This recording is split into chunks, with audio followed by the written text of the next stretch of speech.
All right, y'all, before we get into it, here's your compost update. Ain't that right, Milk? Why? My dog, my intrepid guard puppy. Greatest Pyrenees, in case anybody was wondering. Ain't that right? Yeah, you're trying to tell me to tell them amen. All right, next weekend, Self-Reliance Festival in Camden, Tennessee. This weekend, they're gonna stop the online sale, so you wanna make sure you get your lower price tickets now, otherwise it's gonna be a little higher at the gate. You're gonna wanna be there. We're gonna be there. We're gonna be processing a pig from the time it's alive till the time it goes to into your belly. We're gonna be processing it. And there's gonna be a lot of really, really awesome, cool people, many of which you're gonna wish you knew about 10 years ago. Okay, with that, here we are, day 18. It should be day 17 because we did it on 15. We made a few mistakes, got off on some of the days, but that is the realities of farm life. So what we're gonna do, it's still putting off a little more heat than we'd like, but take a look at it, y'all. This here is compost. It's just a little bit hot. So all we're gonna do on this last day, we're gonna flip it and we're gonna dissipate some of that heat. Like I said, this stuff is broke down as far as I want it to be. Hey, Milk Boy, get out of there.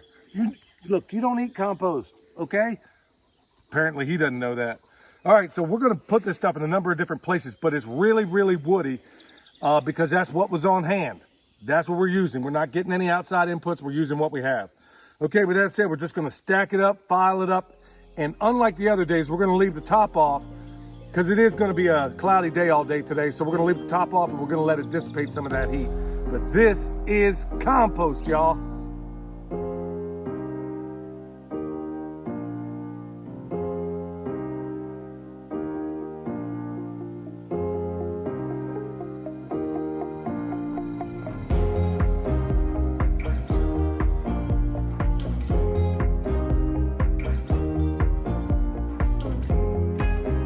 All right, so this compost is done.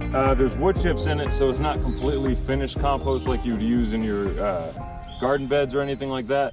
If you were to use this compost in your garden beds, then you would need to sift it first and get some of these larger chunks out like this. But since we're just gonna dress it around our trees, we want it kind of woody like that. If you're doing your own 18-day compost and something went wrong along the lines, like if it went anaerobic and got too hot, if it just didn't get hot enough, just add the appropriate ingredients and then just keep flipping. It doesn't have to be finished in 18 days. It can be finished on day 34 if you need to.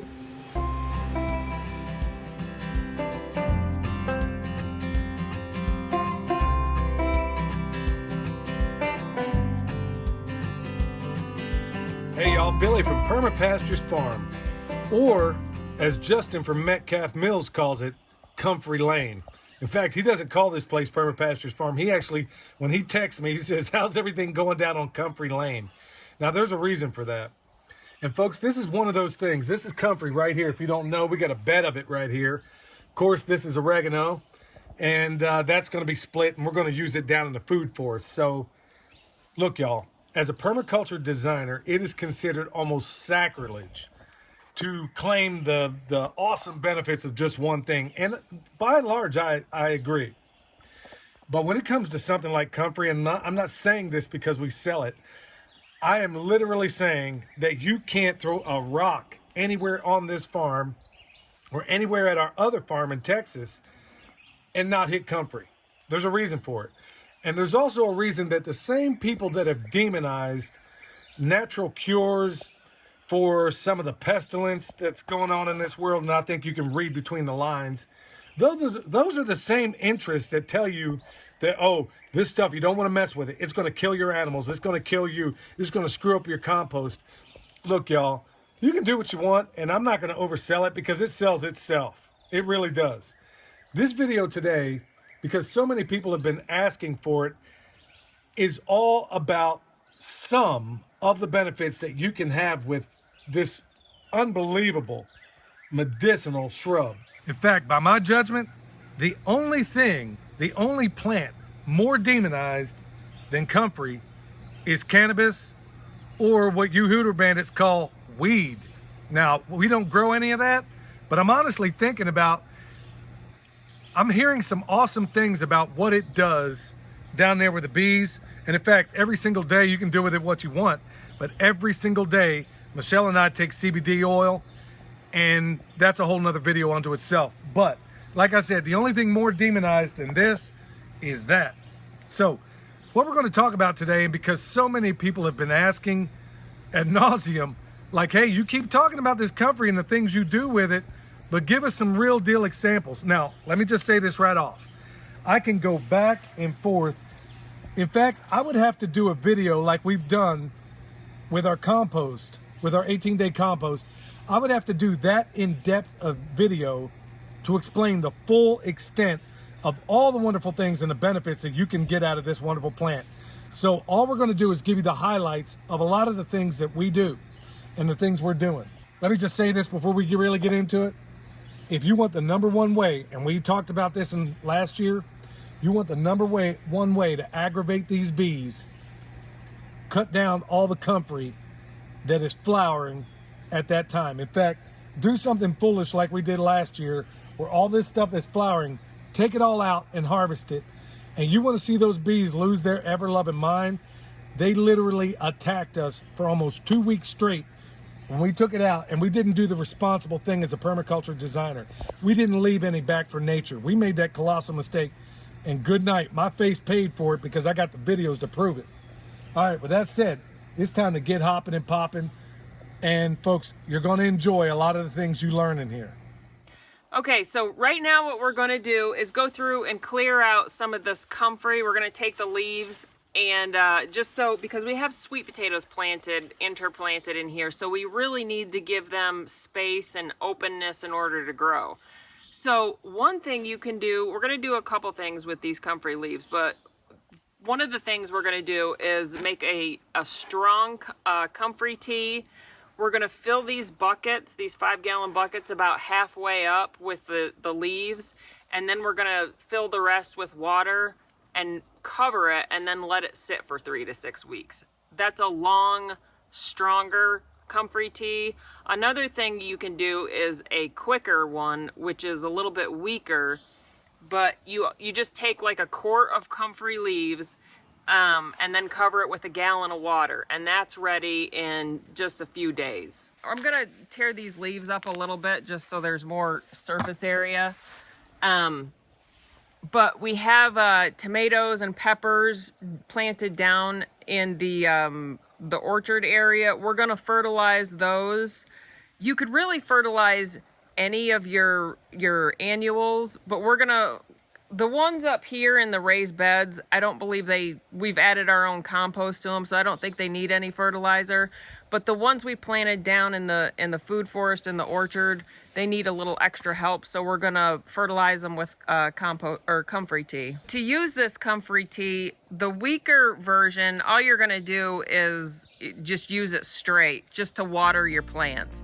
The stronger one, you will need to dilute it by half.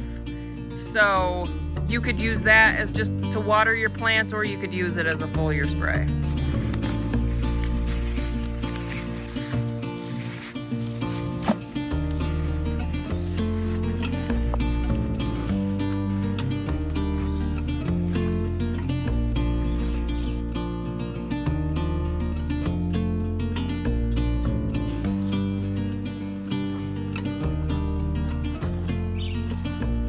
Okay, so we've picked our Comfrey leaves. These 2 buckets are going to be our long Comfrey. We're probably going to take some out of here and put it in another bucket, and then we're going to fill these completely with water, and we're going to put a lid on it and then just let it sit for 3 to 6 weeks. This one is our quick one. We're just going to cover it with water and stir it up every day for just 3 days. That's all you have to do for this one. And then we can immediately use it on our plants. So this shorter one, it's not going to have as much time for the leaves to break down and pull the vitamins and minerals from it. So that's the disadvantage to the shorter one. But with these longer ones, it's really going to give it a chance to decompose and break down, and all of those vitamins and minerals that are in Comfrey that it pulled from the soil are going to be available in your water, your liquid, after that longer time period. This comfrey that we've got here, some of the bigger leaves, we're going to lay it out and we're going to dry it and feed it to our pigs, our chickens, our sheep, and we're going to try to feed it to Coco. I'm hoping he'll eat it dried. I don't think he really cares for it fresh, but we're going to try it dried throughout the winter time. We feed him fresh comfrey when it's growing throughout the growing season, and they eat what they want and then they leave the rest. We're just going to lay these out in like a single layer to dry, and also just so that it doesn't get blown away, you could lay like a cattle panel over it so that it can completely dry without it ending up blown all over the place. We have our comfrey dried out or spread out, and we're just gonna let it dry. I don't know how long it's gonna take. I can't remember how long it took last year. It was like, depending on how humid it was maybe 1 to 2 weeks, and then you're just gonna bundle it up. And one thing that I will say about feeding it to livestock, there is some controversy out there, but I would encourage you to look at some older farm articles and farm research that was done. There is a ton of benefits to comfrey. It's high in protein. It's one of the only available sources of vitamin B12. I mean, they used to plant this stuff by the acre and harvest it and feed it to their animals. So we've never had an issue feeding it to any of our animals. From what I've seen, like especially with the sheep, if they want it, they'll eat it. If they don't need it, then they just leave it on the ground. But when we first got like these pigs that we currently have, they would devour it. So there was obviously some stuff in there that they needed. So just do some deep digging into the benefits of comfrey and livestock.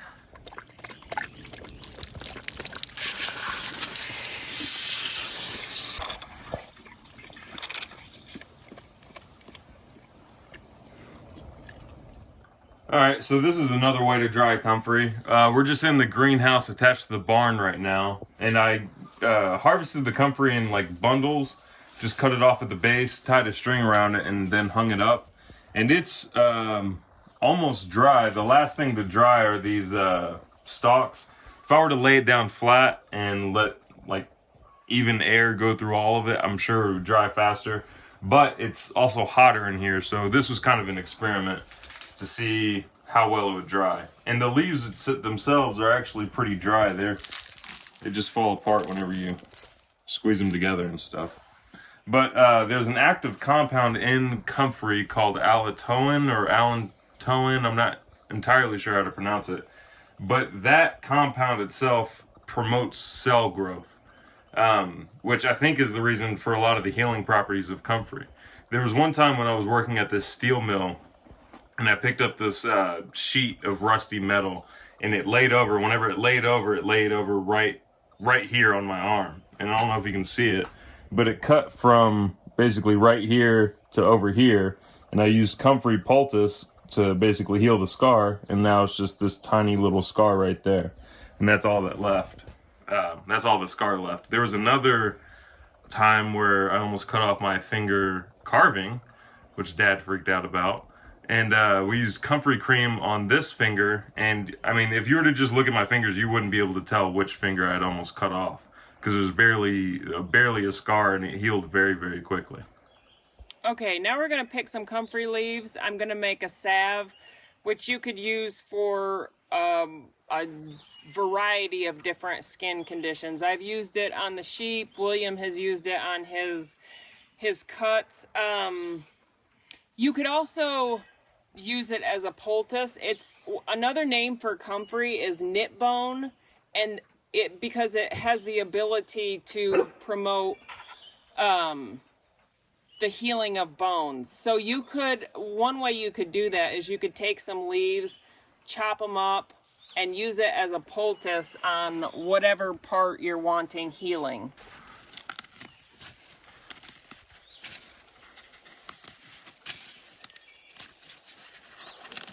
A couple of other things that you could do with your comfrey is plant it with your potatoes. When you dig your trench for your potatoes, you can take a lot of those leaves and put them in there and then plant your potatoes, and it will supply those when they're growing with nutrients. You can add it to your compost pile. It'll kind of kickstart your compost. You could use it as tobacco. I've never tried that, but maybe somebody out there could try it and let us know how it goes. Another thing I want to try is Comfrey Tea.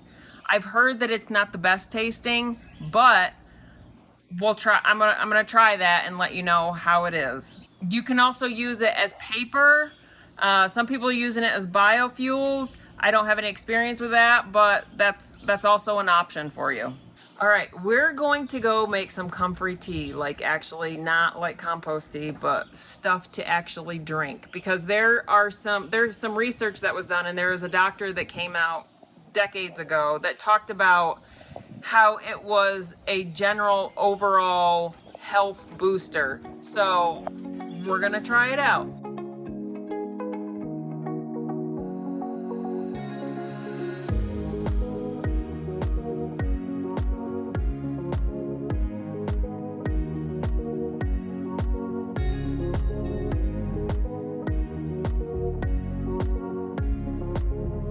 All right, so I put honey in mine, and we're gonna see how this tastes.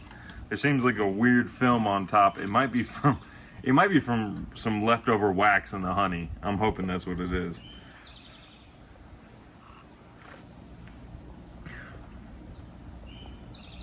Doesn't really taste bad at all. I think I put enough honey in there so it just tastes like honey and like an aftertaste of spinach maybe. I didn't put any honey in mine, so we'll see what it tastes like.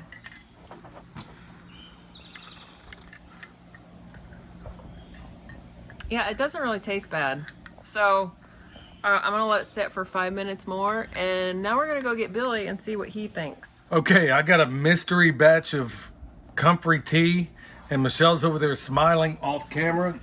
So, look, y'all, I'm just going to give you a brief backdrop of this. Anytime, ever since William was a little kid, I mean a very little kid, he would experiment in the kitchen. I'd get home from work, and he'd be standing on a stool. Michelle would have him out there grinning like this, and he'd be, "Daddy, come try this." And I see a bottle of honey, molasses, bleach.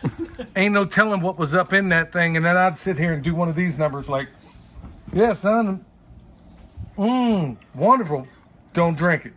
So there ain't no telling what was in there. So this is bringing me back to happy but also painful memories. So I guess I'm supposed to try this, right? All right.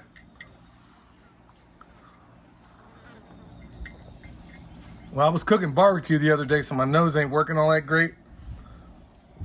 I guess I'm ambivalent, and I mean, I don't know. It doesn't really have much of a flavor. All right, so, okay, now he wants me to try this one, which apparently we got a bunch of honey out of there the other day. I think like 8 gallons out of, what, 3 hives? 2.5. 3.5? Okay. 2.5. 2.5. So this one here, it's the same mixture. I'm taking it with honey. There's white stuff floating here, homie. It's just residual wax from the honey. All right.